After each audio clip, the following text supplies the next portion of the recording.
Hai, pertama-tama gue mau ngucapin thank you buat kalian yang udah nonton video pertama gue.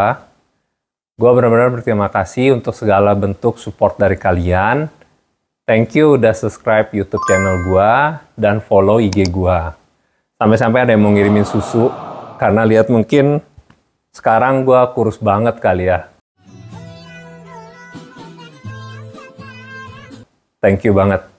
Di video gue kali ini, gue ingin share cerita dari awal mula gue divonis kanker.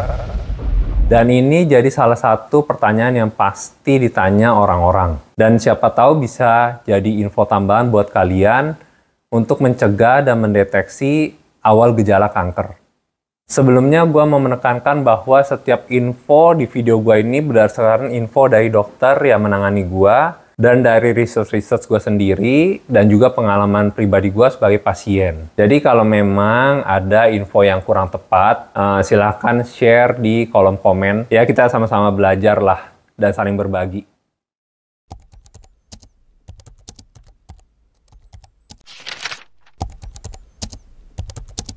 Seperti yang gue share di video pertama, gue awal divonis kanker tahun 2021. Saat itu langsung stadium 4B karena sudah menyebar di sekitar leher dan ternyata ada di liver juga. Sebenarnya hampir nggak ada gejala apa-apa sih pas awal itu. Gue termasuk orang yang jarang sakit, apalagi sampai di opnam atau operasi.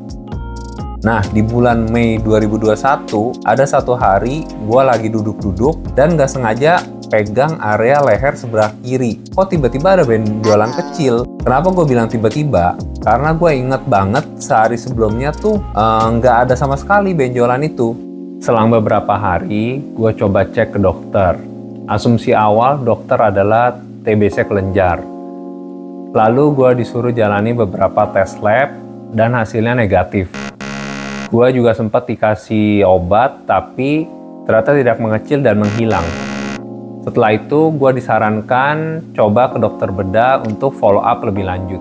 Nah, berhubung saat itu lagi zaman-zamannya COVID tinggi, dan gue merasa ini juga paling cuma benjolan dari kelenjar atau apapun itulah yang bocor, dan lagi si benjolan ini tidak mengganggu sama sekali. Jadi gue menunda sekitar 2 bulan lebih baru ke dokter bedah untuk follow up.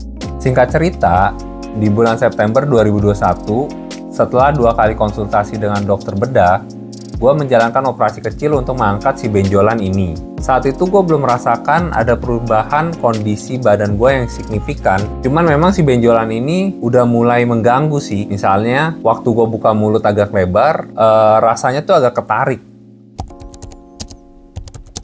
Setelah hasil pemeriksaan dari benjolan tersebut keluar, dipastikan benjolan tersebut adalah karsinoma atau tumor ganas. Cuman belum diketahui induknya dari mana dan jenisnya apa, sehingga belum bisa dilakukan treatment apapun. Dan dokter bedah merujuk gua ke dokter onkologi. Saat itu dokter bedah juga sempat bilang bahwa benjolan ini di area leher.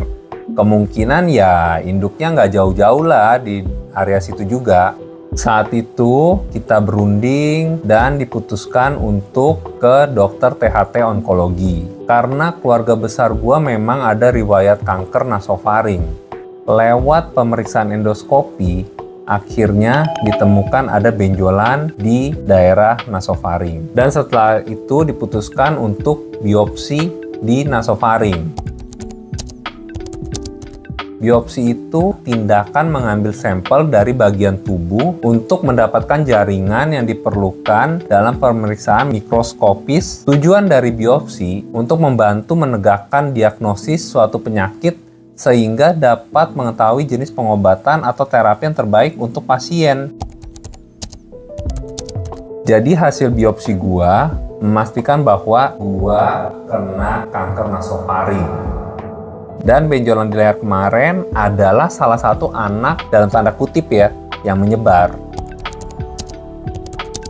Kalau dari segi kedokteran, mereka bilang sih sebenarnya belum bisa dipastikan apa sih penyebab suatu kanker. Karena bisa dari berbagai macam faktor.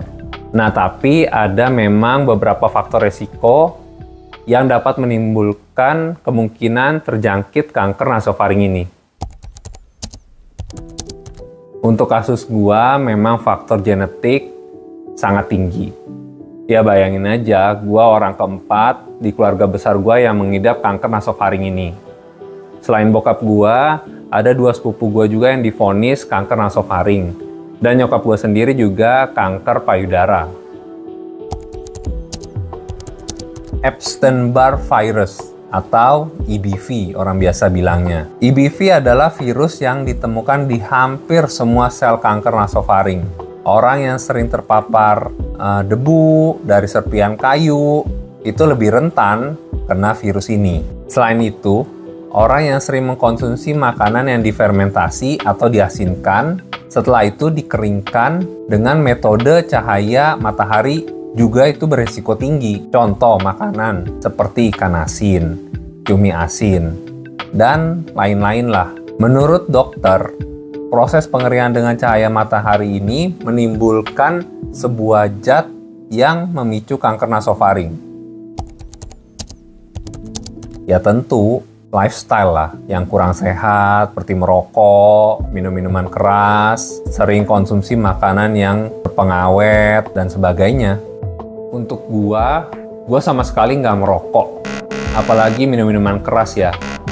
Nah, tapi memang sedikit jackpot lah, selain gua secara genetik memang beresiko tinggi, pekerjaan gua sebagai arsitek juga membuat gua sering menghirup debu-debu kayu saat gua ke lapangan gitu kan.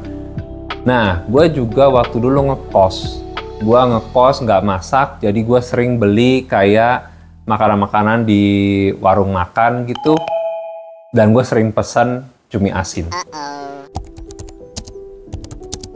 Secara fisik, pertama-tama muncul benjolan kecil lainnya di area leher kiri dan kanan, dan itu sangat membatasi sih kadang-kadang gerak, khususnya di tangan kiri gue ya.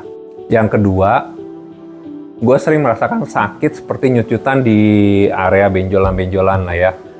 Puncaknya dia dari leher, dia akan sakit sampai kayak sakit kepala gitu.